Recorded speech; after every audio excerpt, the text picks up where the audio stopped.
The Judo Chop Suey podcast is presented by Health IQ, a life insurance agency that helps health-conscious people lower their rates on their life insurance. Are you someone who takes care of their health and fitness and takes special care of themselves through proper nutrition? Do you lift weights or take part of a physical activity like judo, and I'm sure many of you listening do? Then visit www.healthiq.com/judo to learn more about Health IQ's special rates for active people like you and me. 56% of Health IQ customers save between 4 and 33% on their life insurance, and these savings are exclusive to Health IQ customers.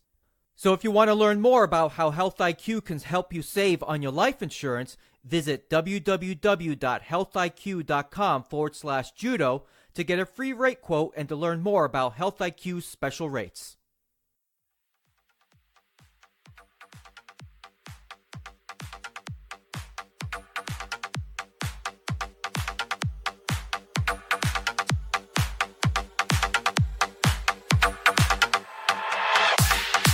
Greetings and salutations to everybody out there in podcast land.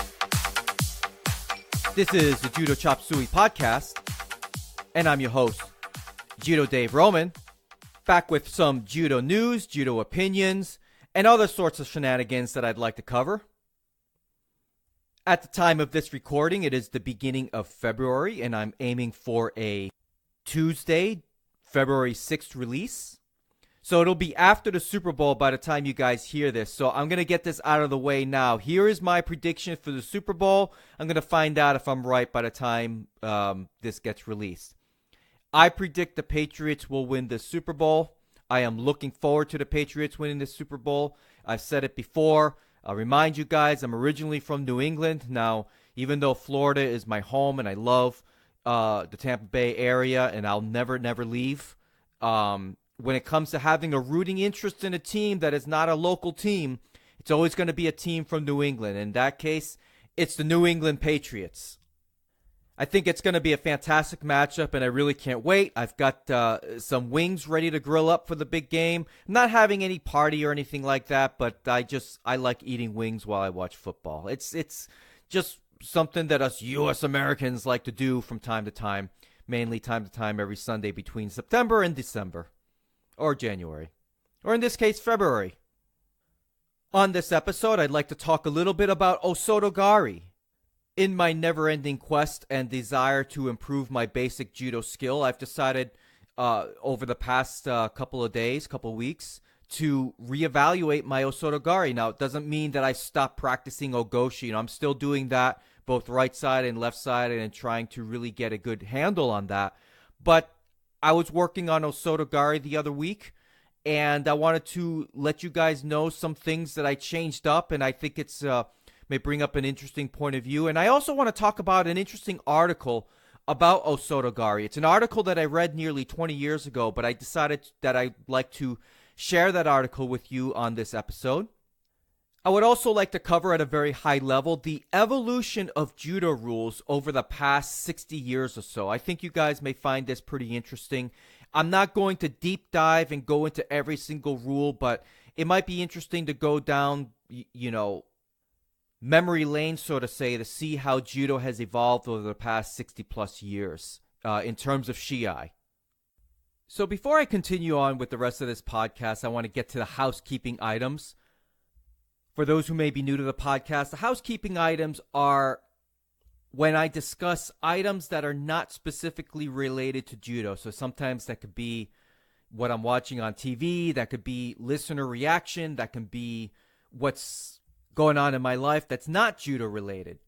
If this part of the show isn't really your cup of tea, I would strongly suggest that you take a look at my podcast show notes and figure out where the next subject is starting, because on the show notes I put exactly what I'm talking about and the timestamps within the episode where those discussions are being made. So I understand not the housekeeping items isn't for everybody, but a lot of people like me are rambling on things that aren't specific to judo, so I oblige them. So there's really one big thing that I wanted to get to, and there is a listener email that I wanted to get to as well, but the big thing that I really want to talk about here is Ronda Rousey.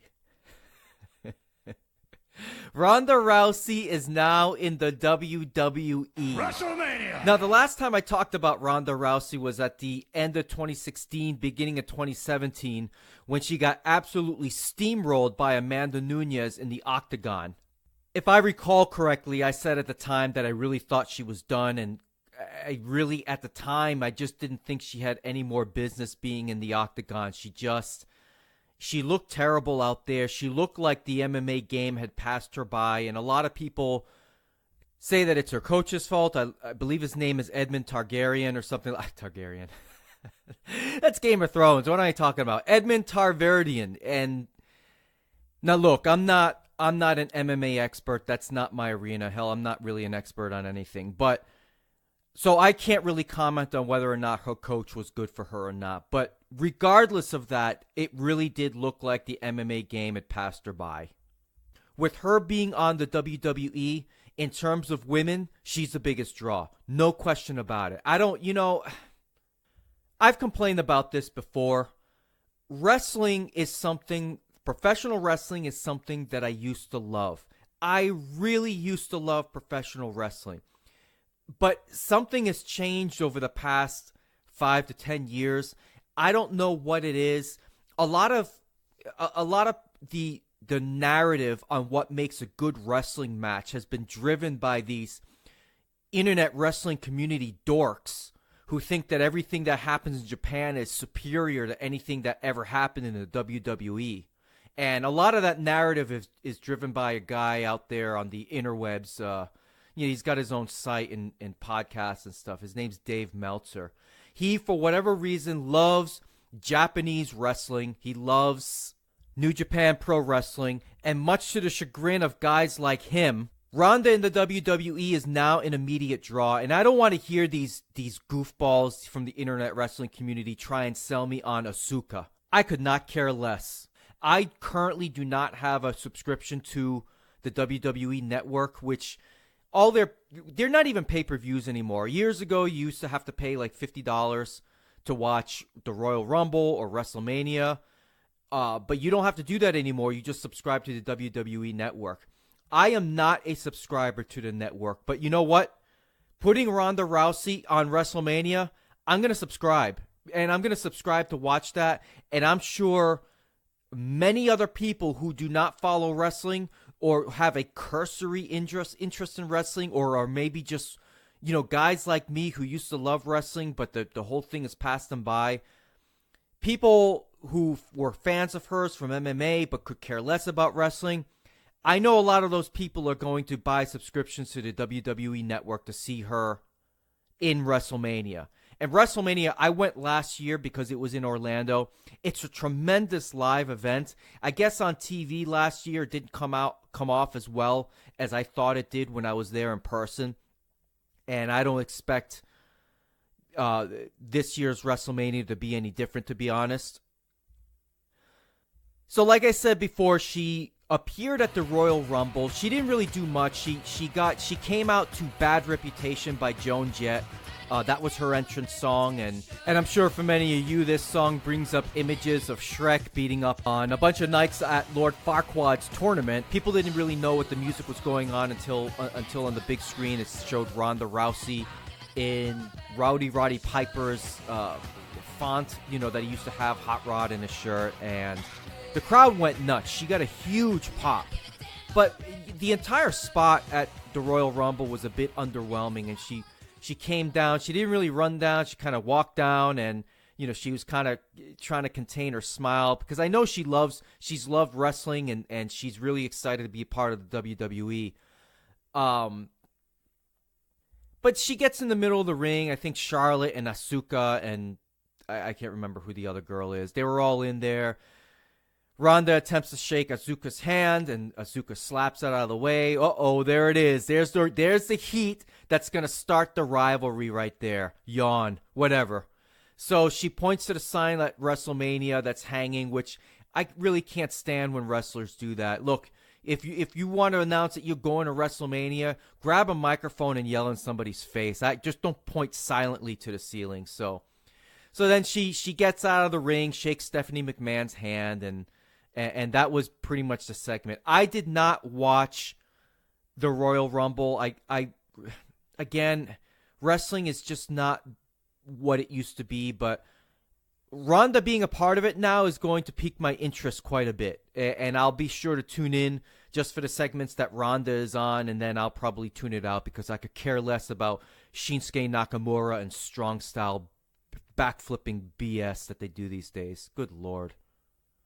So I know I said earlier that, this is the housekeeping section and I don't really talk about, this is where I talk about other items that are not related to judo. But this story with Ronda being in the WWE is semi-judo related. I'm going to bring up this point. This is something that I've read before when she made her transition into MMA. And I don't like getting stories from Reddit. I really don't, because Reddit doesn't represent everybody, but it does represent a fair amount of people who may not be on other social media platforms that they feel the same way. There's people out there who are poo-pooing this decision by Ronda to be in the WWE, and people are saying things like, she really should give back to judo, and she should be a part of Team USA, coaching up the Olympics hopefuls on the women's side. My personal feeling on that is that I don't agree with that take at all. Well, for starters, I know that she's going to be starting her own website called RondaRousey.com, and from what I've seen on Instagram and some of the video clips released, she's going to be giving back to the judo community in that sense. But even without the website and giving back to the judo community and MMA community through that, I really don't think anybody should be in a position to be critical of the decisions she's made, especially after all the sacrifices that she's made throughout her life to earn a bronze medal in the Olympics and represent Team USA for many years. And quite frankly, the history between her and Team USA is very well documented. I'm not sure if I should really go into some of that information here because I don't have all the details in front of me. But if you do just a search on Google on Ronda Rousey and USA Judo, I think you'll find a lot of things. She's been critical of Jason Morris in the past in her autobiography. She's often talked about not receiving support and stipends, if you will, from USA Judo throughout the years. I know Kayla Harrison has talked about struggling throughout her judo competitive career with Ronda Rousey, living on ramen noodles and that kind of thing.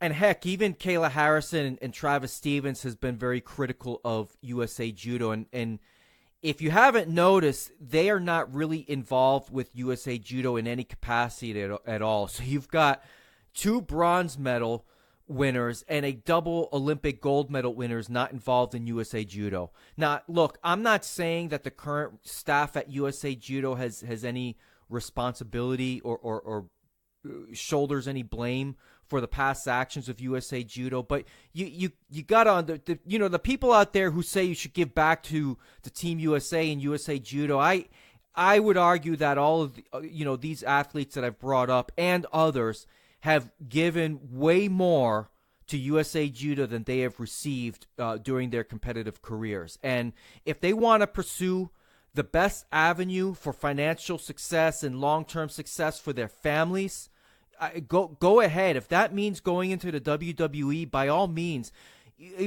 Especially for Ronda, for her to be able to go into WWE, she's going to profit. Well, not only, I'm sure she's got a very lucrative contract with the WWE. Hopefully, she's got a contract that's very similar to Brock Lesnar, that she shouldn't. I don't think somebody like Ronda Rousey should be like everybody else on that roster, traveling, 250 to 300 days out of the year, because she's not like everybody else. She is the exception, and she is going to be the draw, just like Brock Lesnar. You don't see Brock Lesnar on every single, Raw every single Monday night. He shows up for the big events, and that's how it should be, because he's the draw.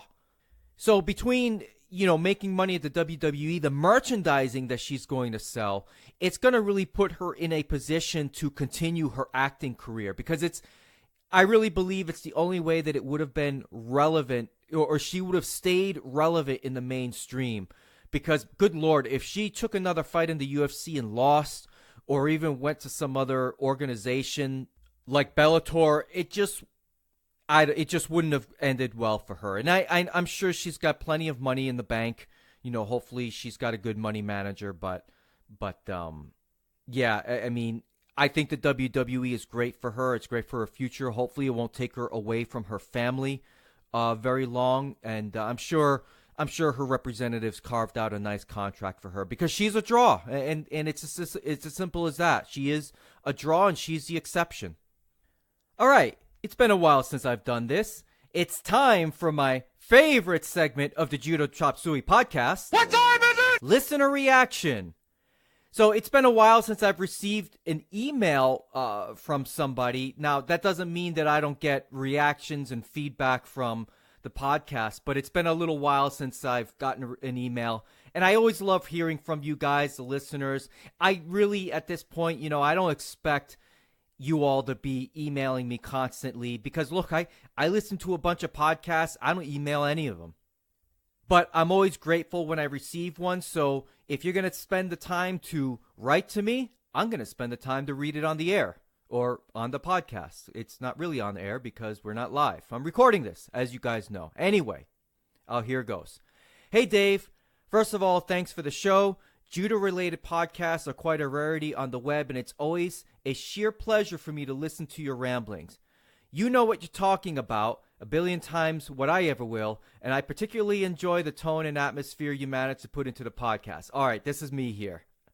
I really don't know what I'm talking about. I have no clue. I'm just a buffoon behind the microphone that press record and uploads it to the interwebs, and all of a sudden I'm viewed as some kind of a genius with sage wisdom. I am not that.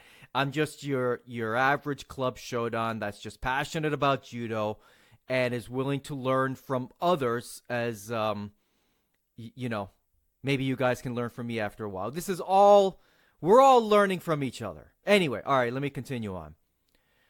Let's see, blah, blah, blah, blah, blah, blah. What's more, it keeps me updated with that ever-changing sport of ours. I've put my gi back on last year after a 25-year break. Needless to say, I can deal with some regular updates. Well, that's great. 25 years. It kind of makes me wonder, in those situations, did you quit when you were 5 and now you're 30?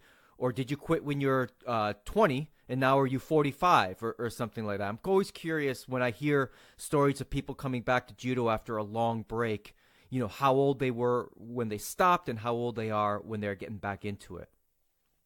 All right, continuing on. To the core of my mail now, Star Wars. Oh boy. All right, here we go. I hear some of your arguments, but on my part, I really enjoyed it. Let me try to list my reasons. Number 1. The episode stands on its own. The plot circles around that situation of the rebels about to be annihilated any minute. They can't escape. They're immediately tracked down, and one of the impressions it left me with is that sustained feeling of tension. Hey, and you know what? I had that same feeling of tension too, wondering when the movie was going to end. All right, continuing on. The order is behind their back at all times. There was no moment where I felt, okay, it's time to get a big breath in now before the next battle comes. In a way, I see it like a space opera, like not an easy thing to build, don't you think? All right, I get that. But, speaking of not being able to take a breath, one thing I can't stand these days? I wish movie theaters had bathrooms, like, in the theater itself, or maybe the bathroom had a screen where that's playing the movie that you're watching and you're using the bathroom, because I there are times, you get to the theater and you have a big something to drink and some popcorn, and then like 45 minutes in the movie you got to go really bad, and then you can't. It's not a DVR, you can't pause it, right? So you just kind of silently, either you get up and miss an important scene, or you silently suffer for 2.5 hours. And I usually choose the latter, unless it's a bad movie, and I'll choose the former. All right, enough of that. Number 2, the subquest is not uninteresting. Leaving space was a necessity to develop the story and the friendship between those lovers-to-be. Star Wars has a thing for places like the Cantina in Episode 1. Now, was it Episode 1 or Episode 4? I think you mean the Mos Eisley Cantina, which that casino scene, they're trying to rip off on that stuff. Just be original. Goodness gracious. Anyway, here, continuing on. That casino is probably not the best development ever. Of course, I agree. But it permits that all hope is not lost. There's a handful of rebels at the end of the movie, but some more will come. And number 3, women. Probably one of the first times where I watched a flick with such round and interesting female characters.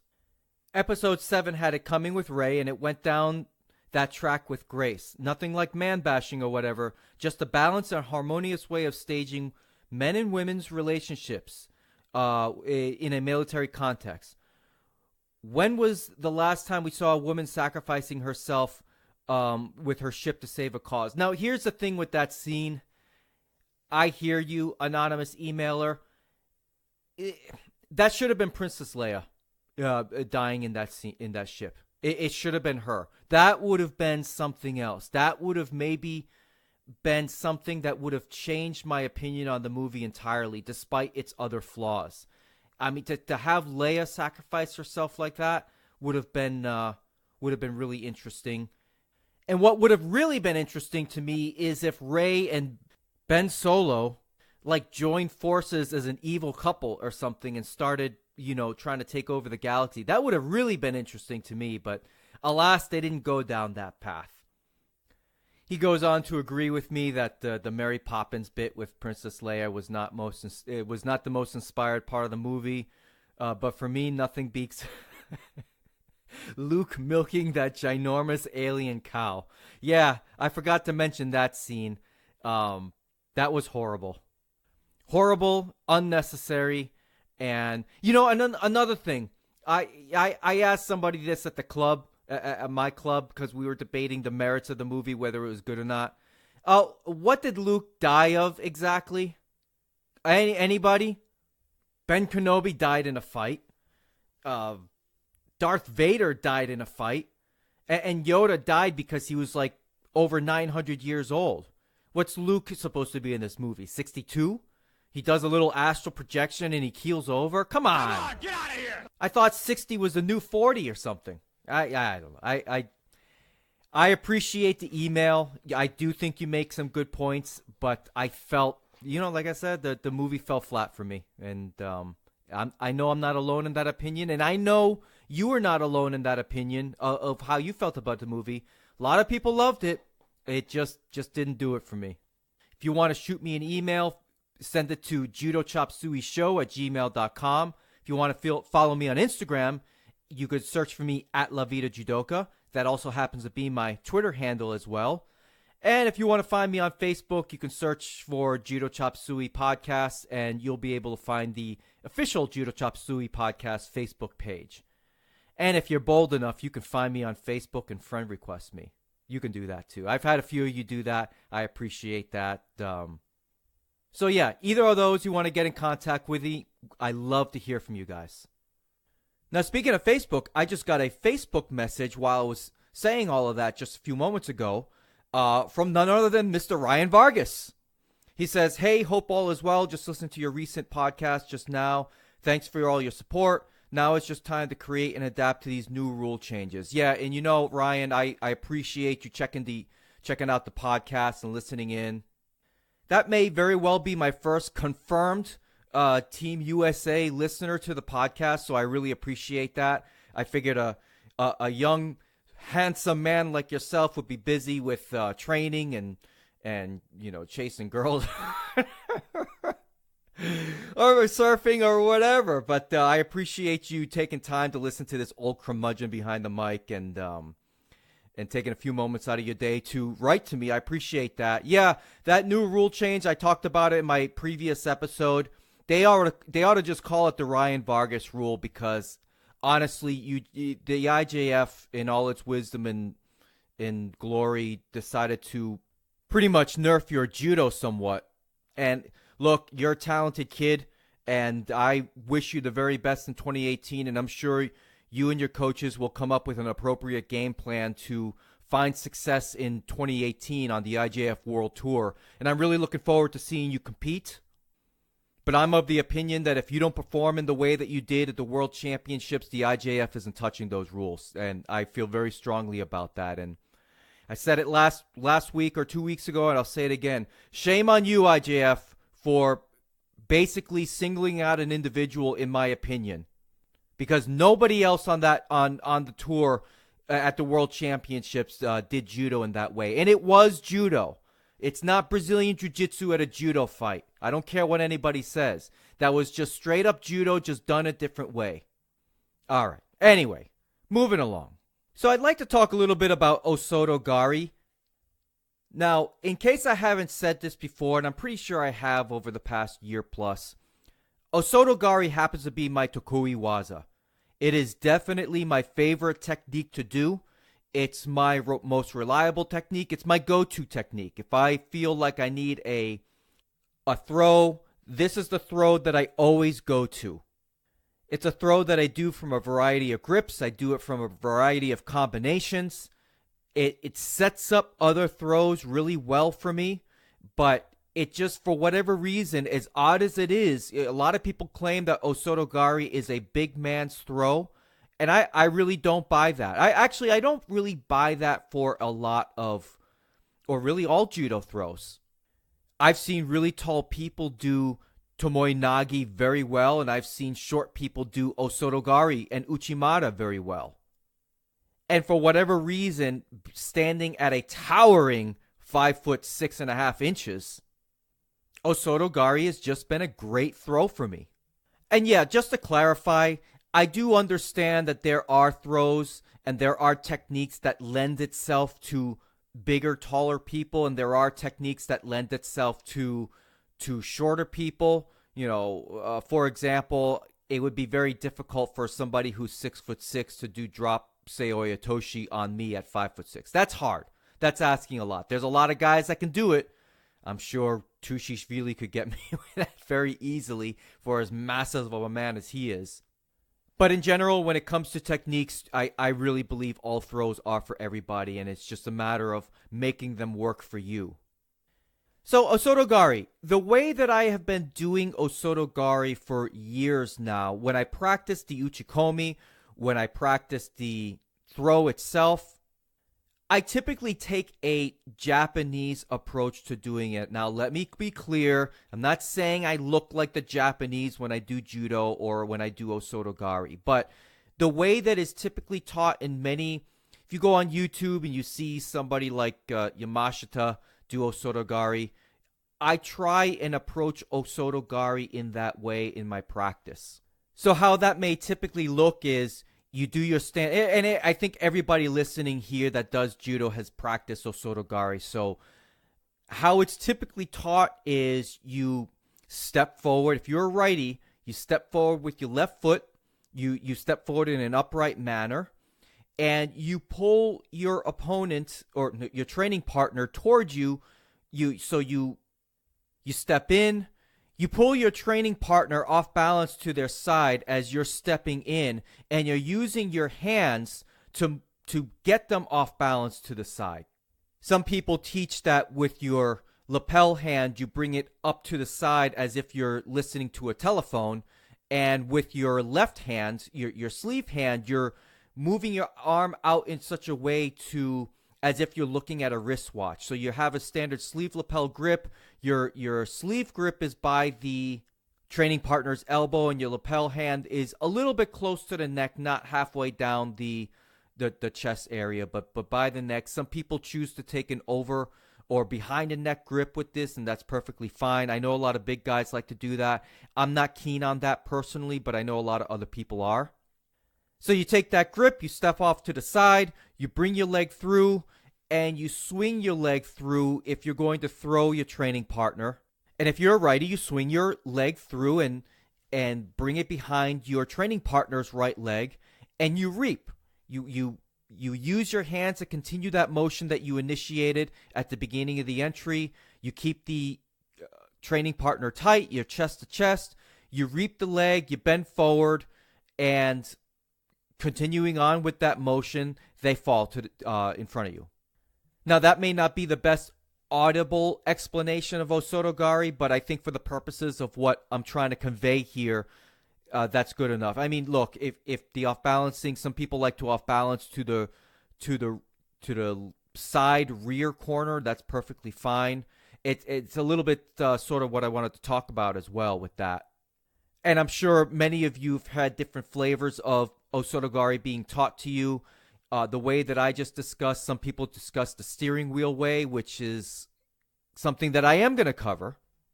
So those basics is pretty much what you will get at any standard judo club in terms of instruction for O Soto Gari. Now, admittedly, every once in a while, I have trouble practicing techniques on certain people, especially people who are bigger than me and heavier than me. And I've worked with, bigger and heavier people in the past. Obviously, most of my training partners have always been bigger and heavier. But sometimes the bigger guys will give you some in terms of kazushi, and other people won't give you it nearly as much. And you've got to make more of an effort to make the technique work or approach it a different way. At least that's been my experience anyway. If you want to criticize me and, say that I've got terrible judo, I'm fine with that, whatever. But when I was working with my sensei on O Soto Gari, bow to your sensei. He is somebody who's bigger, and he's somebody that for whatever reason, it's the way he stands or whatever the case may be, I have a tougher time doing uchikomi with him. I'm not saying that he's a bad uke. I'm not saying that at all. I'm just saying some people and their body types and the way they stand and the way they do things when you are practicing is different, and everybody's different. And for him, whatever it is, all I know is that when I do a technique on him in practice, it's got to be spot on or it's just not going to feel right. But the other week I was practicing O Soto Gari with him, and I was having difficulty, doing the throws on the crash pad. I felt like I was giving far more effort to throw him than what I feel should be. And with the help of the other assistant instructor there, shout out to Jim, my buddy, they had me doing O Soto Gari a different way than what I was used to. So to summarize this, and I mentioned this briefly before, what they had me do was take a very strong step, and not a necessarily upright step like is typically done. A strong step using a steering wheel motion with my hands, going chest to chest, instead of the using the hands to open the person up to the side and going chest to chest. So in this entry, I was using more of a steering wheel motion, almost bringing his elbow into him and, really using a strong lapel hand, stepping in very strongly and almost not in a downward motion, but stepping in a way to cause his back to and his knee to not buckle, but almost in a sense rooting him down onto his right foot. And my head motion was a little bit different as well. Instead of, a lot of times when I practice judo techniques, the head always seems to be the part that I don't do as diligently as I may do other parts of the throw. But it really is critical, and it's something that I don't do as well as I should, because I'm so worried about doing other things as part of the throw that the head almost gets neglected a little bit. It's not that I have improper head movement, but I don't think I have efficient head movement at times. So my head was a little bit more of a downward motion as opposed to looking straight behind my training partner's, back, so to say.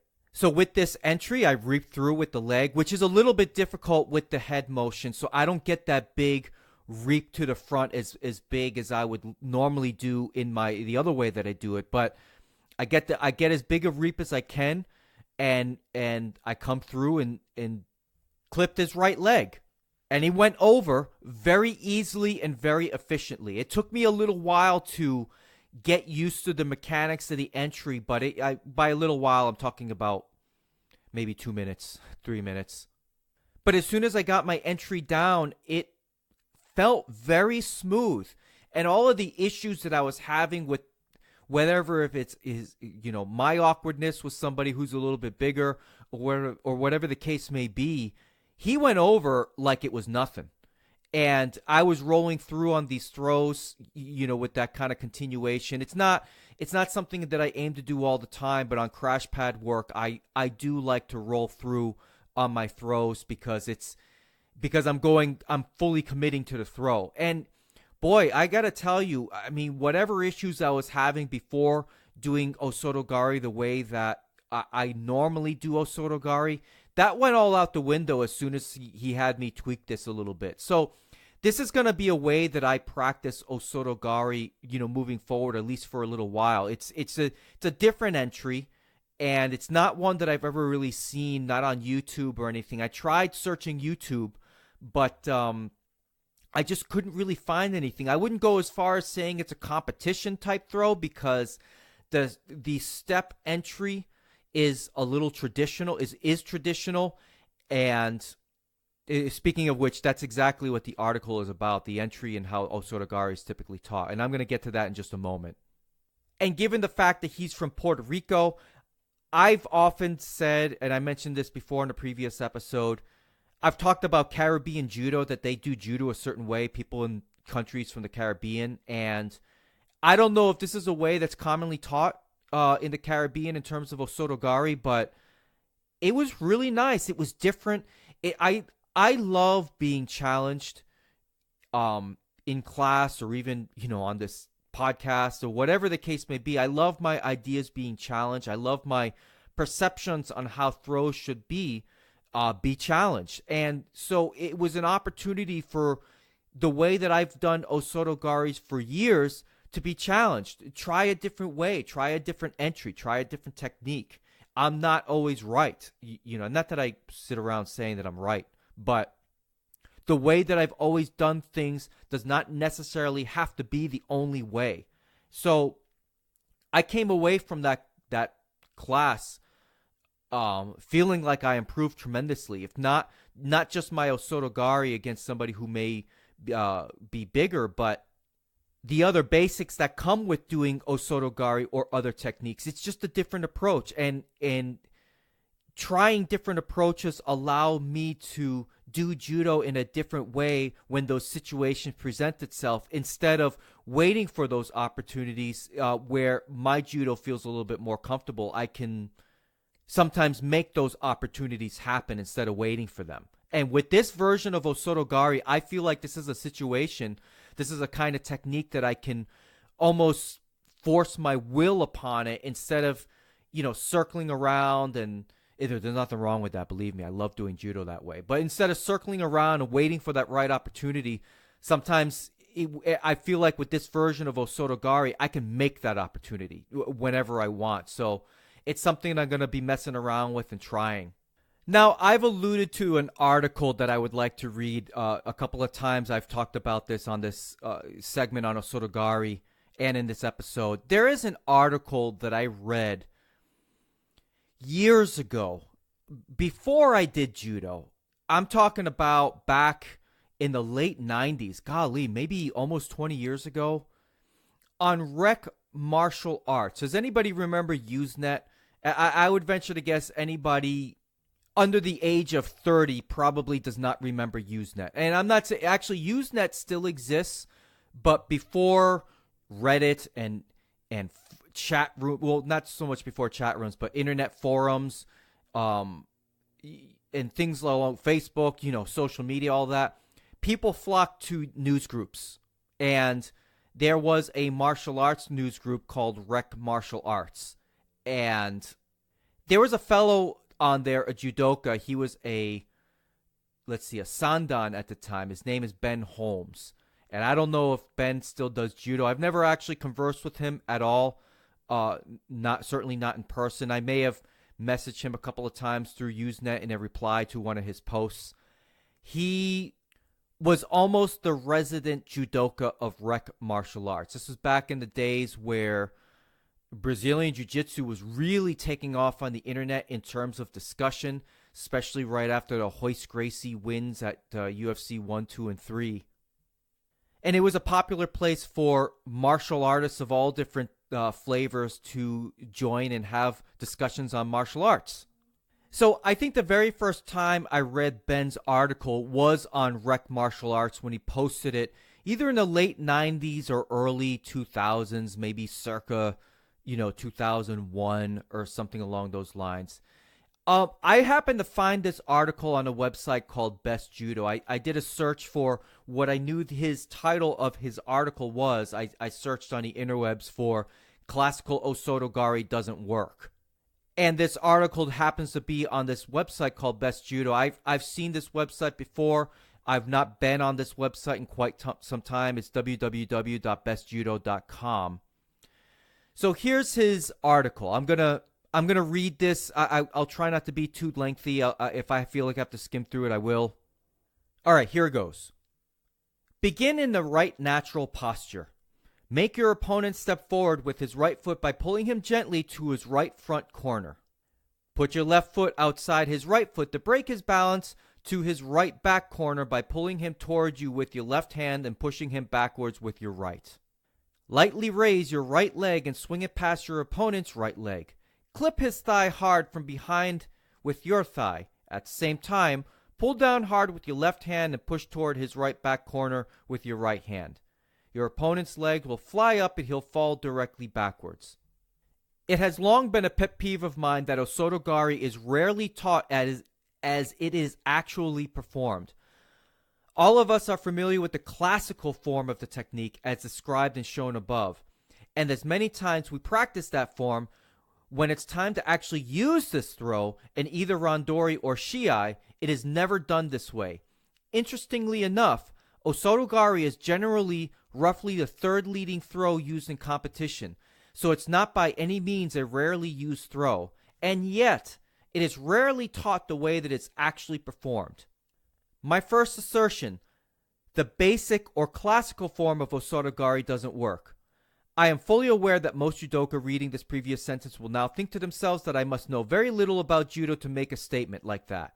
However, Phil Porter makes a very similar statement concerning classical O Soto Gari, so I'm in fairly good company. All right, now this is me. I know a lot of you out there may have issues with Phil Porter. He's since passed away, but those who've been around judo for a while know exactly who he is, and I'm not gonna be critical of Phil Porter, the judoka, but if you guys want to be, critical of Phil Porter, the man who is allegedly responsible for the 3 organizations split in the United States, feel free. I'm not going to stop you there. Continuing on, if you are facing someone who knows no judo and can be manipulated easily by you, then yes, this version of O Soto Gari will work. But if you are attempting to make this throw against a resisting opponent or a knowledgeable opponent, sorry, won't work. This is rather easy to demonstrate. Simply start looking for it. You'll not see it. It doesn't occur at all unless you are watching 6 to 8-year-old yellow belts. When you get to serious randori and shiai, the classical form of O Soto Gari disappears completely.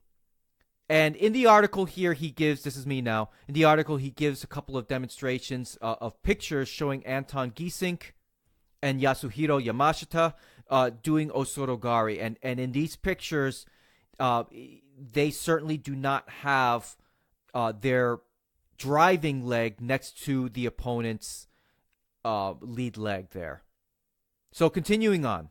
One of the principles of judo is Zeroku Zenyo. Hopefully I got that right. Commonly translated as maximum efficiency with minimal effort. Another way to translate it, and a personal favorite of mine, would be best use of energy. My second assertion of this article is this. The classical version of O Soto Gari violates the principle of Zeroku Zenyo. Covered in detail below as I show you why the classical version doesn't work. Now he goes on to say why he feels the classical version of O Soto Gari violates Zeroku Zenyo.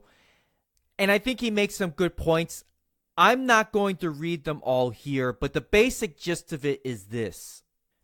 It's that the step entry and the way you reap is not an efficient use of energy. And he gives this example. He says, take any 6-year-old child, ask him to push as hard as they can against the wall, and they will naturally assume a 45-degree angle of attack against the wall. And he goes on to say, if a 6-year-old doesn't have to be taught how to exert maximum force with minimal effort, why did we forget? So the big point of his article is that when it comes to O Soto Gari, how it's actually done versus how it's actually taught, is that when it's actually done, people are using the angle of attack with their driving leg. Now, before I continue on with this train of thought, I got a question for you, a couple questions. Have you ever been in one of those situations where you go to the gym, you have a killer workout, and you tell your significant other about it, and they're like, oh, that's nice, honey? Or maybe you've been really disciplined with nutrition, and you're finally seeing the results, but no one seems to care. You just want a little recognition, right? Your friends and family may not be giving you the recognition you deserve, but Health IQ is willing to. Health IQ wants to recognize your hard work and dedication to a fit and healthy lifestyle by offering you savings on your life insurance. Health IQ is a life insurance agency that helps health-conscious people like many of you listening to this podcast to get lower rates on their life insurance. According to a 2009 study in the International Journal of Sports Medicine, men who did high-intensity exercise have a 35% lower risk of all-cause mortality. For women, the risk reduction is 44%. By having an active and healthy lifestyle, Health IQ can get you lower rates on your life insurance policy if you qualify. Visit www.healthiq.com/judo to learn more and to see if you can qualify for a lower rate on your life insurance. Now, further down in the article, he states, to put this effective version of O Soto Gari together and talking about the angle of attack version, you'll wait until Uke has stepped backwards with his right foot. At that time, you'll step backward and slightly to the right with your left foot. At the same time as you've stepped backwards, you'll be slamming your right forearm against Uke's left side chest and pulling downward with your left hand. Your right arm looks like it's delivering an uppercut to Uke's chin or ear. Now you'll reach out with your right foot. You are now leaning on your left foot with a 45-degree forward lean and attempt to hook Uke's right knee. Then just drive forward, although notice that your forward direction is actually more sideways by your Uke's viewpoint.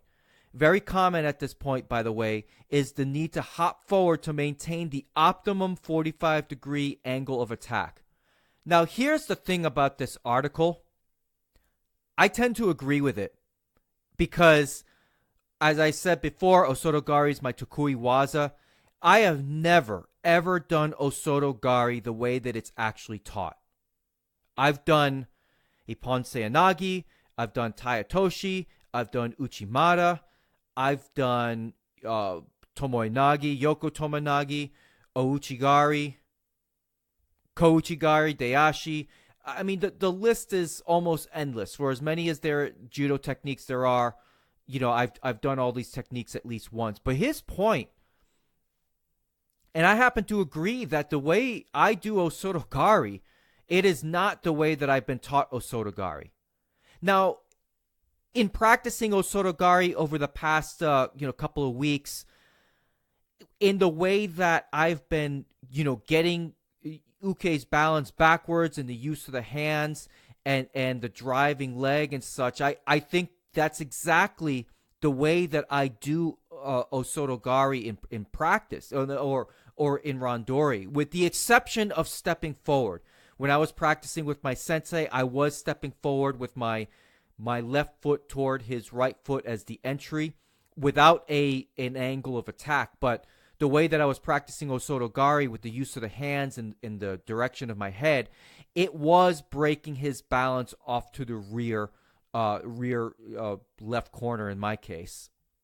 But yeah, in randori or even in the contests that I've won with O Soto Gari, I'm hooking my right foot around the person's, the opponent's right leg at an angle of attack, and I'm driving, hopping forward, just like what Ben says here.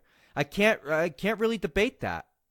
And as he mentioned earlier in the article, the only time I've ever done O Soto Gari the way that it's taught is against somebody who is truly inexperienced and not knowing, what they're doing. And but somebody who is skilled, somebody who's been doing judo for a while and knows how to move and such, there's no way I can, do O Soto Gari in the traditional way and and not expect to be countered. That's just without that driving leg and driving to the rear in the way that he's describing, I'm getting countered on that throw. And you know, it's commonly taught that the counter to O Soto Gari is O Soto Gari, but if you've got a driving leg, it's a lot more difficult to do than it is from a traditional standpoint, where if your off balancing isn't right, it is very easy to counter O Soto Gari with O Soto Gari. Ben goes on to finish the article saying, I hope I've given you something to think about the next time you're teaching O Soto Gari, especially when you're teaching your more advanced students. I don't believe that a judoka should make it past brown belt without a firm grasp of the difference between the classical and the dynamic forms of O Soto Gari. They really are virtually two different techniques in my opinion, even though both the IGF and the Kodokan recognize both as the same throw. And look, in my viewpoint, I think people who have a tendency to do O Soto Gari in either Randori or Shiai, they'll figure this out way on their own, way before brown belt, I would venture to guess. Or certainly before Shodan, they'll figure this out. I've never seen anybody do O Soto Gari classically in the way that you step forward, the way that it's commonly taught. Maybe I shouldn't say never. I'm having a tough time remembering if I've seen anybody do it that way and manage to be successful with it. On the podcast show notes, I will link to this article, and there, Ben managed to put up, and I don't know if this is this site, bestjudo.com is Ben's site, but on the link that I will provide, there is a rebuttal to this article written by a fellow by the name of Steve Cunningham. I don't know who that is, but he did read a rebuttal. I'm not going to read the rebuttal here, but I will also link to that rebuttal because I do think he brings up good points. I think when it comes to teaching O Soto Gari, it is important to stick to the classical or traditional method of teaching O Soto Gari because I think there are valuable lessons to learn in terms of using your hands, generating kazushi, entry, hip placement, and the coordination that it all takes. I think there are valuable lessons to learn from that, from the traditional way of learning O Soto Gari, even if it's not a way that you would actually do in Randori or in a tournament or in Shiai. So I want to take a moment to talk a little bit about the rules of judo, and I'm not going to be talking about the modern rules necessarily. I thought it might be interesting to some of you. It was interesting to me, given that the outrage over the rules, especially the latest rule changes, there's a lot of people down on these latest rule changes, and I really don't blame them. And of course, a lot of people are still down 8 years later after the leg grab ban. And I don't blame them either. You know, probably a year or two ago or when they made those changes, I understood them. I really wasn't outraged about it per se. But over the past year, listening to some of the reaction from some of the things I've said, I've tended to soften my stance a little bit on the leg grab ban and how I feel about it. I am not necessarily in favor of the leg grab ban. I understand why they made the change. But what I wanted to do was go through the history a little bit. I'm not going to be very detailed per se, but I wanted to go a little bit through the history of the original documented Kodokan rules for judo and how that has changed over the years. And I'm not going to go, read year by year or anything like that, but I just wanted to give a snapshot on how things changed in competitive judo and how really where we were and how we got to where we are today, or at least try to explore some of that. Now, before we get into our DeLoreans to punch in a date way in the past and ensuring that our flux capacitor is fluxing, I want to make sure that I give full credit to where I am sourcing a lot of this information, and that is none other than judoinfo.com. And for those of you who are not familiar with judoinfo.com, where the heck have you been? Because this is a website that I have been visiting for 20 years now. Look, yeah, you're wondering, I know I've been very upfront in saying that I've been doing judo for 12 years, but my interest in judo started way before that. And my first exposure to judo and understanding what it is because of judoinfo.com, ran by a Mr. Neil Olenkamp. I'm not sure if I got his last name correct, but he's been a great contributor to judo. Quite frankly, probably the most, God, dare I say it, the most important judo contributor over the past 20 years. I mean, it's crazy as that sounds, but I kind of stand by that. Just about. I mean, who's done more in terms of presenting judo online than Mr. Neil Olenkamp? So, Neil, you're probably not listening to this, but I am very grateful, and I'm sure I speak to everybody listening here. We are all very grateful for the work that you have done over the past 20 plus years on judoinfo.com. We all miss the at least some of the older guys. We all miss the judo forum, the original judo forum. That place used to be a wonderful place for judo discussion, and unfortunately, it's just kind of gone by the wayside. I don't think it's been updated in over a year. But I miss the days back in the mid to late 2000s, kind of the highlight of the judo forum. And it's not the same anymore. And I don't really know what happened there, but regardless of that, I know you played a very big part in giving judoka around the world a forum to discuss what we are most passionate about. And I am very grateful for all of your contributions to judo. So Neil, thank you very much for everything you've done. But the information and the discussion points that I want to bring up are from judoinfo.com. On that site, there is a section on the rules, and there's a lot of history on, or a lot of information on the history of the rules of judo, and I'd like to cover some of that. So on judoinfo.com, it's judoinfo.com/rules. This site has the original Kodokan Judo tournament rules, and it was published in a book called The Complete Kano Jiu-Jitsu in 1905 by H. Irving Hancock, not Herbie Hancock, and Katsukuma Higashi. So what's interesting to note here is that the original Kodokan Judo tournament rules only had 10 rules, and I'd like to cover them. Rule number 1, each contestant shall wear a coat and a belt. Rule number 2, a contestant shall be deemed to have been defeated when 2 shoulders and hips shall have touched the floor, provided that said contestant shall have reached this position on the floor through having been thrown down.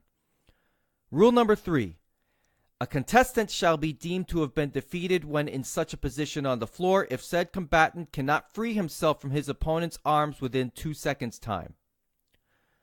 Rule number 4, a contestant shall be deemed to have been defeated when from any cause or causes he may become unconscious, but it is not permitted to use serious tricks when the wrestling bout is between friends. Such tricks as kicking and the breaking of arms and legs and neck are barred. Well, that's nice. Rule number 5. A combatant shall be deemed to have been defeated when he has been reduced to submission through the employment of his opponent by any hold or trick. By trick, I'm guessing they mean submission. Rule number 6. When a defeated combatant finds himself obliged to acknowledge his submission, he must pat or hit the floor with his antagonist's body or somewhere with his hand or foot. This patting with the foot or hand is to be regarded as a token of surrender. The tap out. Rule number 7. When a defeated combatant pats or hits the floor or anywhere in token of submission, the victor must at once let go of his hold. Rule number 8. It is understood and agreed that the jiu-jitsu man, whether he fights a boxer or contests with a wrestler, shall be allowed to use in his defense any of the tricks that belong to the art of jiu-jitsu. So I guess that means if a judoka is fighting a boxer, he can punch people. Rule number 9. It is further understood and agreed that the jiu-jitsu man assumes no responsibility for any injury or injuries caused by any act or thing done during the contest, and that the jiu-jitsu man shall be held free and blameless for any such ill effect or injury that may be received during the contest. Rule number 10. 2 competent witnesses representing each side, or four in all, shall see to it that these articles of agreement are properly drawn, signed, and witnessed, to the end that neither contestant or other participant in the match shall have cause for action on any ground or grounds resulting from any injury or injuries or death caused during the contest. I guess that's their form of a waiver back in 1905.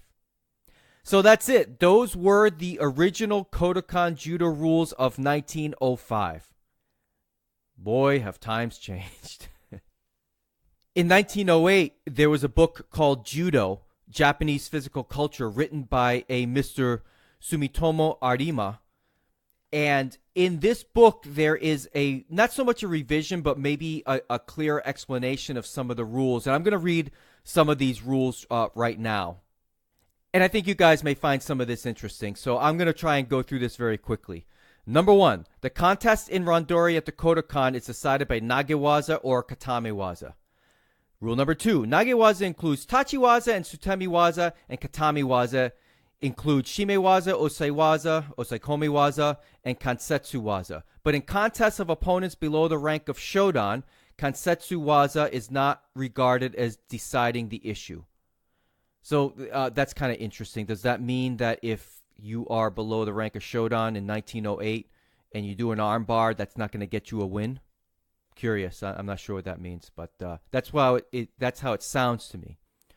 Rule number 3: the issue is decided by 2 contests, but in case each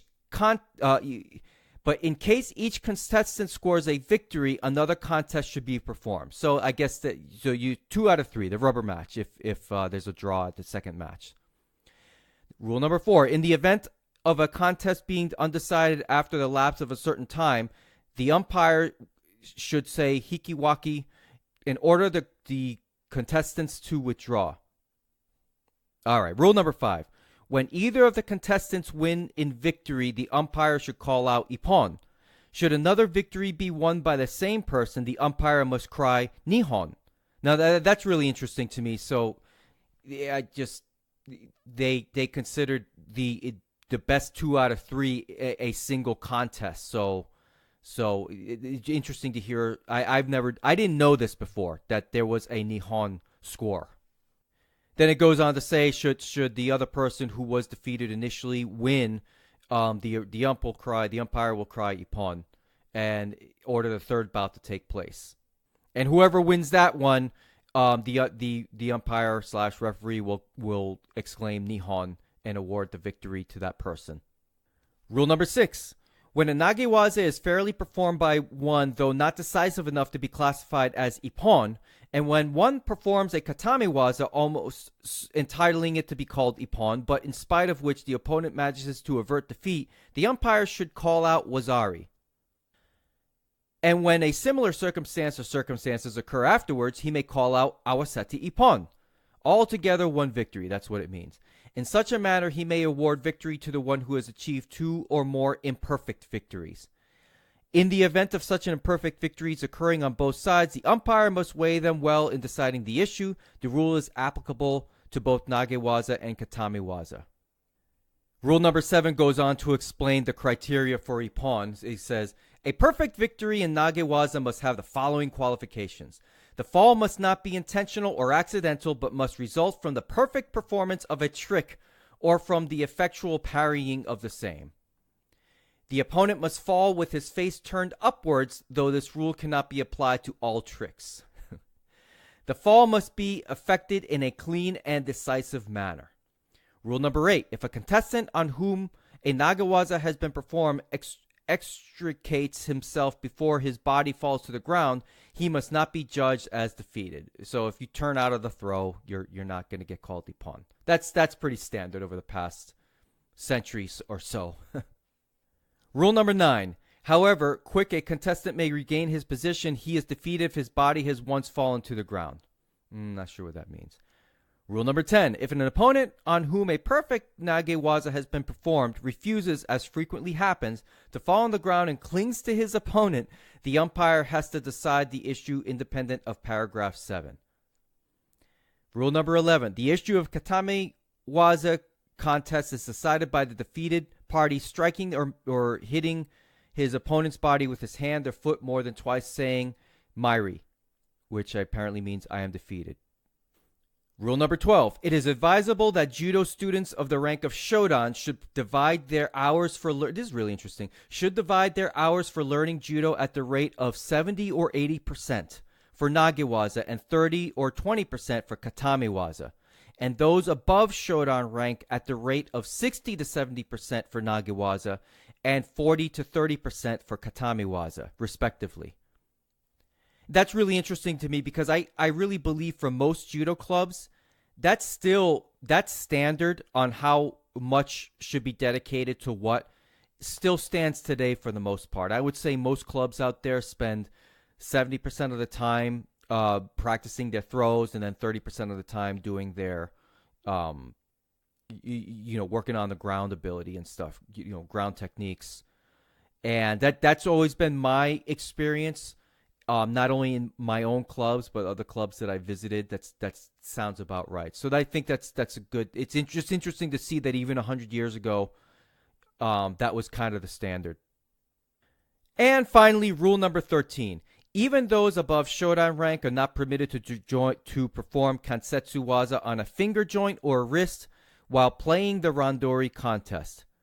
Another style of contest is the kohaku shiai, which is where contestants are divided into two parties, each party being arranged according to their skill. The contest begins with the least proficient opponents and is decided by one victory. When an opponent is defeated, he is followed by a member of his party next in order to him. So this is talking about the kohaku shiai, which actually takes part once a year. If I'm not mistaken, I still believe that tournament continues on to this day at the Kodokan. I'm almost 100% certain on that, but I've never been to the Kodokan, so I can't really comment on that. But I believe that tournament, the Kohaku Shiai, still happens today. So what immediately stands out to me is that, well, the second set of rules that I read from 1908, there's 13 rules. There's 13 documented rules. And what that indicates to me is that back then, everybody knew what judo was supposed to look like, at least at the Kodokan. There was nobody had to debate, rolling ippon or anything like that. Everybody knew in their mind what an ippon looked like and what a wazari looked like. And obviously back then there was only ippon and wazari. And I almost liken it to, when trying to figure out ippon versus wazari. I know coaches these days, they could debate just about most calls out there. But back then, it's almost like when we talk about Hall of Fame athletes and whether or not they belong, it's like that old saying, if you have to ask, then they probably shouldn't be in the Hall of Fame. So I would liken it to, when it came to ippon and wazari back then. If you had to ask whether that's an ippon, then it probably wasn't an ippon. So it seems to me that with these rules and the simplicity of them, that everybody knew what they were looking for and everybody knew what they were looking at. And just to be absolutely clear, these rules that I'm reading right now are not for the contests that used to occur under the old jiu-jitsu rules between the Kodokan and various, jiu-jitsu schools in Japan. What I'm trying to do here, and I'm going to get to it, I'm trying to present a snapshot of what judo rules used to be, and I'm not really discussing those old challenge matches between the Kodokan and various jiu-jitsu schools during the late 1800s. That's a completely different subject. One day I would like to talk a little bit about that, but that's not my objective here. So those were the big rule changes, and what I want to cover now, and I'll try and run through this quickly, is some of the this is all from Judo Info's site. Some of the key changes that happened over the years. And I'll try and list it out by year and explain what those changes were. And I think for the most part, really up until we get to 2010, most people would well, no, I take that back. Not until we get to 2010. Probably till we get to about the 1960s and 70s is where we'll start seeing, where judo may have lost its way in terms of competitive judo. So here we go. In 1916, leg locks were banned by the Kodokan along with dojime, the guard squeeze, because that can be dangerous techniques, at least certainly the guard squeeze. Whether leg locks are dangerous techniques are debatable. I normally don't freak out if I'm rolling with jiu-jitsu guys and they do a leg lock on me. I would freak out on a heel hook, but not a leg lock. In 1925, joint lock attacks were limited to the elbow only. Now, I do not know when the Nihon score was done away with, but the earliest record I could find is in 1955, where the winners of a contest were decided by ippon only and not not the best 2 out of 3. And just for reference here, if you guys are wondering, the IJF, the International Judo Federation, was founded in 1951, and at that time, their rules and the Kodokan rules were one and the same. And again, all from Judo Info, in 1955. The time limit for a contest was between 3 minutes and 20 minutes. Now, I'm not sure if that means the minimum amount of time you had to have a fight is 3 minutes. So does that mean that any big falls in the first 3 minutes don't count? I really don't know. I can't imagine that would be the case, but I wasn't around in 1950. I was not around in 1955. So by 1955, Judo has gone to using 1 ref and 2 judges on the side. And back then, you had the 2 side judges to rule the out of bounds, and you also had side judges to declare who the winner was in a situation where there was a draw or a tie at the end of the match. And I'm sure many of you listening to this podcast do remember those days. I haven't seen a side judge in a little while.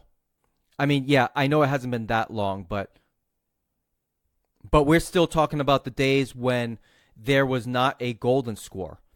In the event that there was a tie, the main referee would call hante, and at that moment, the 2 side judges would raise a red or white flag indicating who they felt the winner of the contest was. And if the side judges felt that there was a draw, they would raise both flags.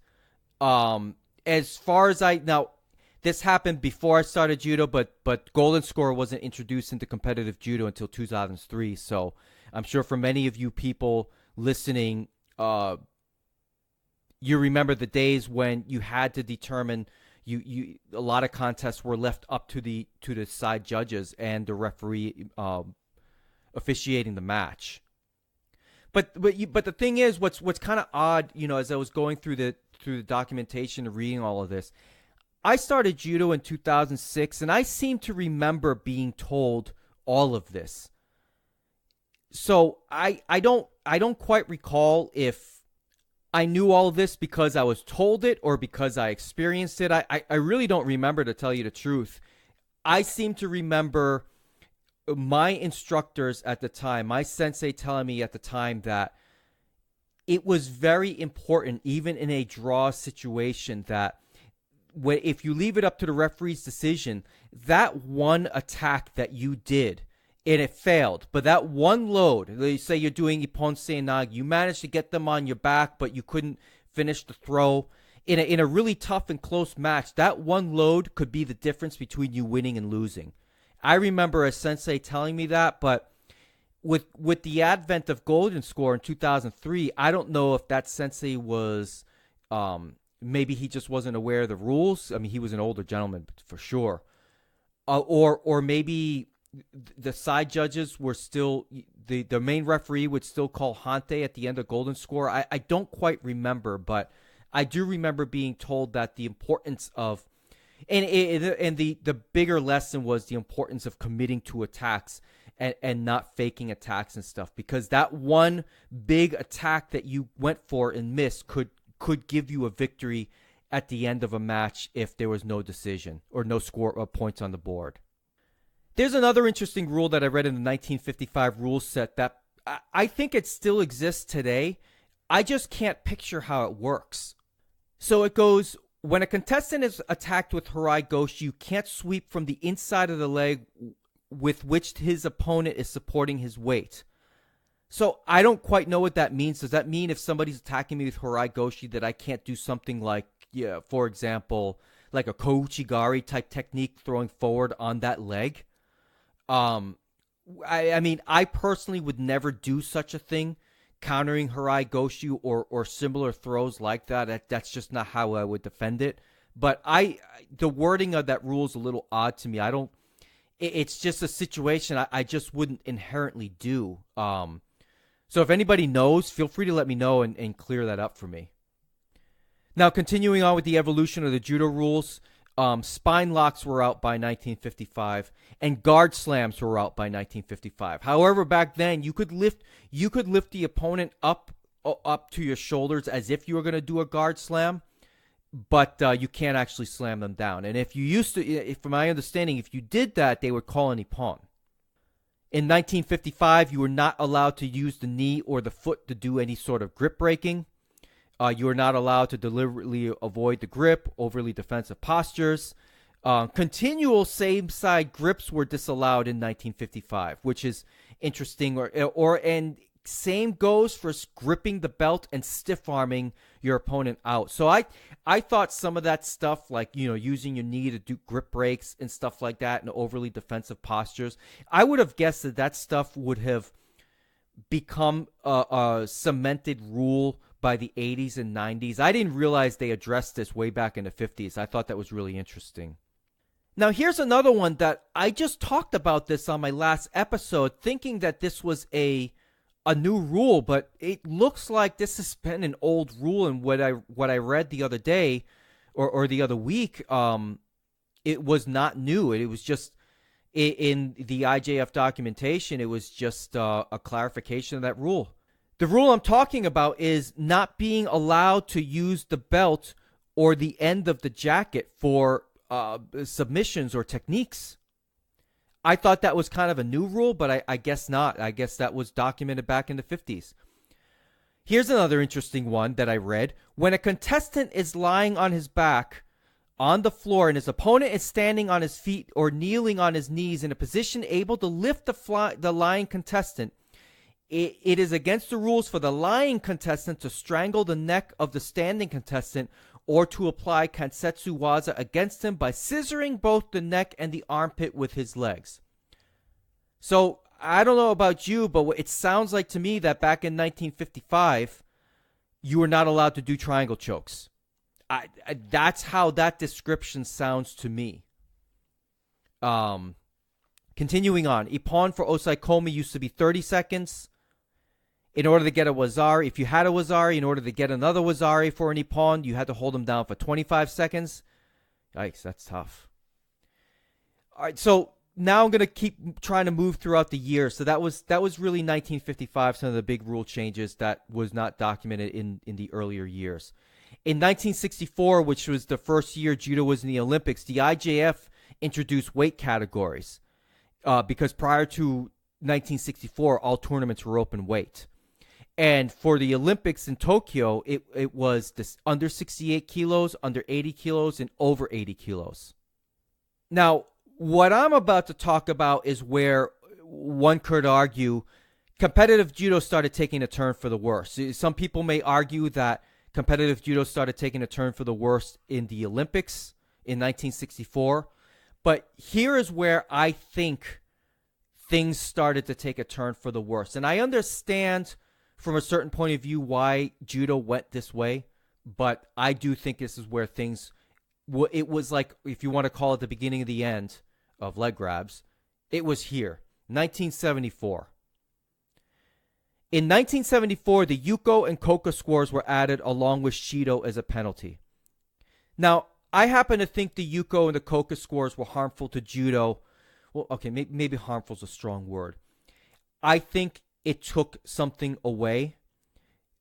And I think that when Yuko and Koka were added, one could argue that it could harm development over the long run, judo development over the long run. And my point is, as the Olympics started becoming became an important thing for judo. You have national governing bodies having a vested interest in its athletes, winning gold at the Olympics and such. You have countries with vested interest winning for athletes winning gold in the Olympics. I really think adding the Yuko and the Koko was a game changer, and really going for Ippon and Wazari was not as important. I mean, don't get me wrong. I'm not arguing that back in the 70s, 80s, 90s, all the way through today, that the Ippon's not important. I'm just saying back then its value may not have been nearly as high as it once was back in, heck, just 9 years prior, really. And I've talked about this before. I think having the Koka and the Yuko, eventually it took decades, but eventually led to the leg grab ban, because competitors just started doing what was the easiest way to get a score. It for a lot, not all competitors, but for a lot of competitors, it wasn't about winning by Ippon. It was just about winning the match by any means necessary. If that's invoking Shido, if that's getting a Koka and riding that out for 5 minutes.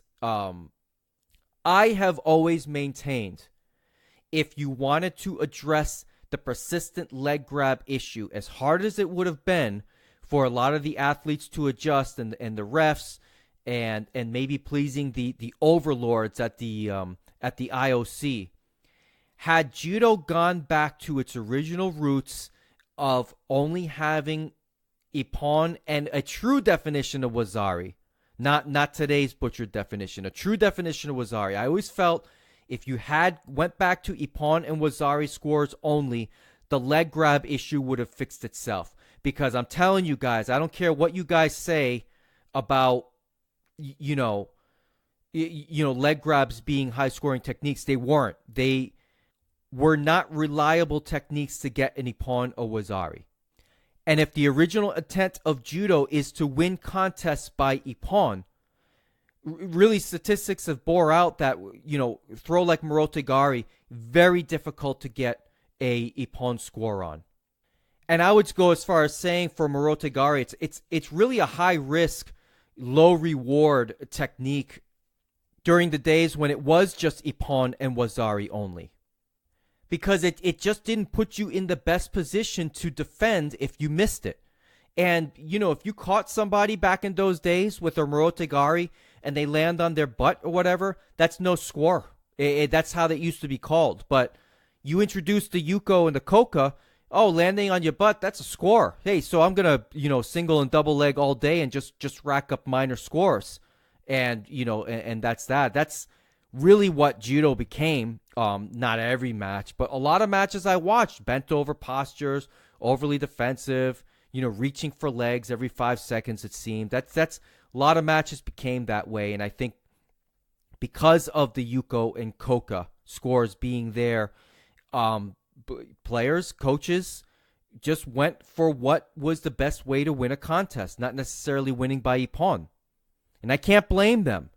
Everybody's getting paid here. You're making money to be a head coach. You're making money to be a head coach to ensure that your athletes win. How do you win? There's many ways to win a judo tournament these days, and it doesn't have to be through Ippon. And, as an aside, for all of you people out there who say that the Olympics ruined judo and make that argument, quite frankly, I think you guys have a point. And, I can see why they added the Yuko and the Koka. Because I'm sure many of these contests lasting 7 minutes long, ending in a draw and stuff. Look, there's a lot of money involved in the Olympics, as everybody knows. And you can't have contests decided by referees. You could not have contests continue to be decided by a Hante. So you needed to give the athletes every opportunity to decide the outcome of a contest on the mat without referee intervention. So in that regard, I get it. You add the Koka, you add the Yuko, and you give the athletes an opportunity to win the contest. Because you don't want the referees deciding the outcome of matches. Everybody hates it when it happens in basketball, baseball, football, soccer, whatever. Everybody hates it when the ref gets involved in the match. They should be seen and not heard unless they're calling for ippon. So I get it. I don't like it, but I do get why they did it.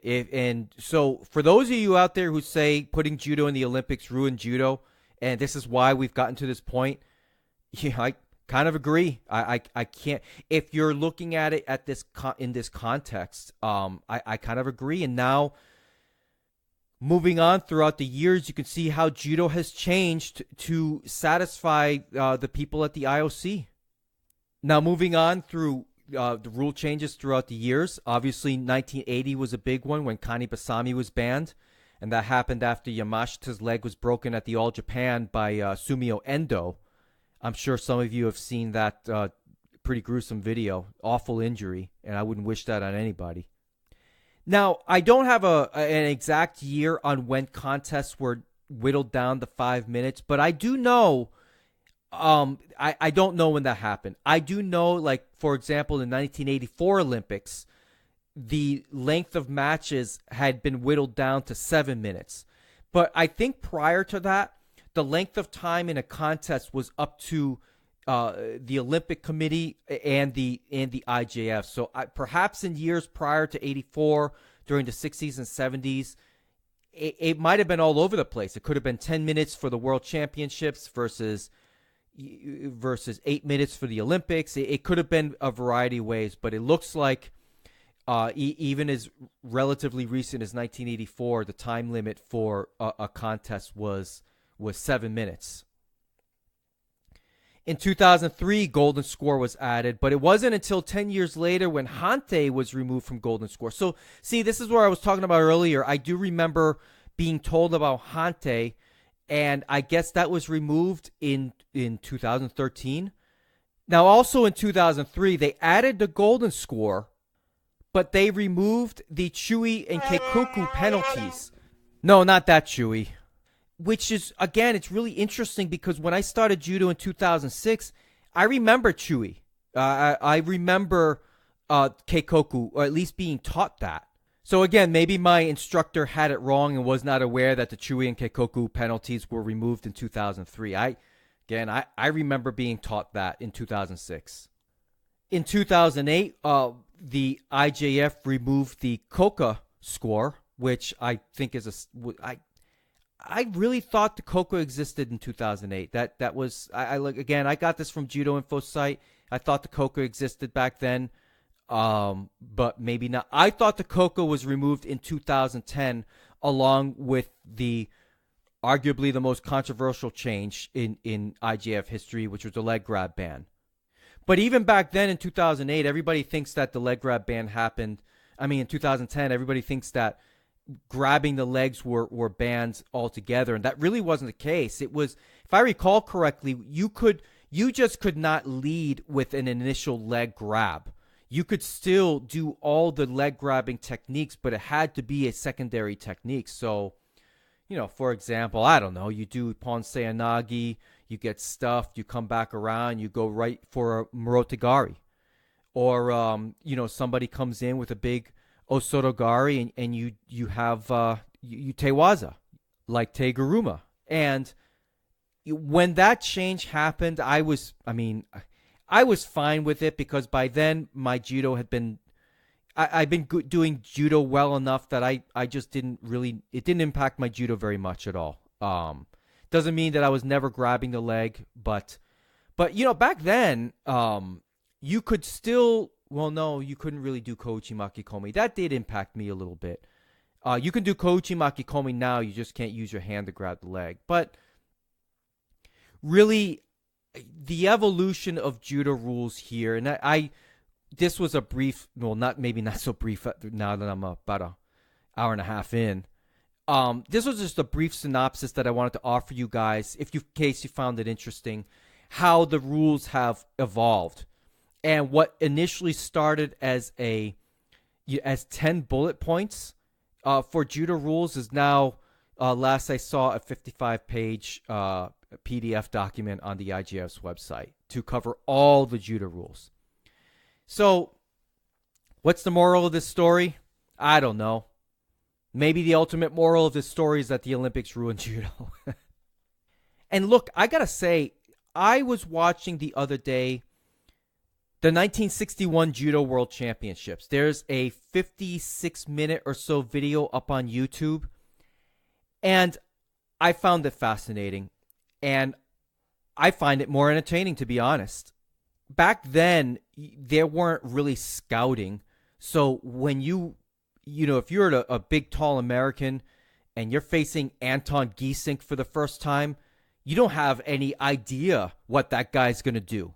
You just see he's just a massive man that has great judo. And what's interesting to me to see old school judo like that is, since there was no scouting, the story of the contest unfolds right from the get-go. You have two men gripping each other, trying to figure out what's their weak spot, what are their tendencies, what are they doing, how are they moving, why are they moving this way, what are they setting up for, just the story of the match is unfolding as it happens. And I'm not saying it doesn't happen in judo today. It was just a lot more patient, and to me a lot more interesting. These days it's grip, go, go, go, go, go, go, stop. And then, grip, go, go, go, go, attack, attack, attack, stop. I mean, that's how it feels when I watch modern judo today versus, back then, you're kind of waiting with bated breath, waiting for, when is that big technique going to happen? Is it going to happen right now? Is Giesink going to get his big O Soto Gari? I don't know. Whoever was big in those days, Giesink's the only name coming to mind at the moment, but you're kind of anticipating when's the big throw going to happen. And let me tell you, these throws that some of these guys are pulling off back then, they are huge throws. Now, granted, they're not grip fighting like they do today, but again, it's almost as if I was saying before, everybody doing judo knew what judo was, knew what it meant to be, what it was meant to be, and knew how to play the game. Nobody was trying to, it didn't look like anyway, nobody was trying to game the system for certain advantages. And what else was funny about the 1961 World Championships is the mats were on a platform. So, one thing I can't stand about competitive judo is edge play. I hate it. You hate the edge play. Well, if you start doing a technique and you end up off the mat, you're falling down pretty hard off the side. So that was not advisable back then. So contests tend to happen. I'm sure edge play happened, don't get me wrong, but to the degree that you see it today, it's just not the same. So very interesting stuff. It's the 1961 World Championships is all the judo videos you can find of a tournament. Maybe there's older ones out there that I'm not aware of, but when I see that, I see what judo was meant to be by its founders. I think if Jigoro Kano were to view judo at the World Championships in 1961 versus 2016, 2017, he would probably identify with far more what was going on in 1961 than in 2017. I'm not even sure he would look at judo in 2017 and recognize it, which I'm sure many of you old school people out there, people been doing judo for 30 plus years. I said in my last episode, I got to wonder, you see these rule changes, especially since 2010 and beyond, and I got to think that it just looks unrecognizable to you. Now, I'm not saying it's not exciting. Hey, I like watching competitive judo. I think it is exciting to watch. I think it's interesting. I probably would lean toward preferring to watch judo that represented more like the old style, but that's just me. I do think the athletes and their skill level these days are phenomenal, and I really do believe you're seeing the best of the best of the best in today's judo, where maybe in 1961, the United States might have sent a guy like me. No, probably not. But you know what I mean. They just were not the same athletes. That's really what I was trying to get across. Alrighty.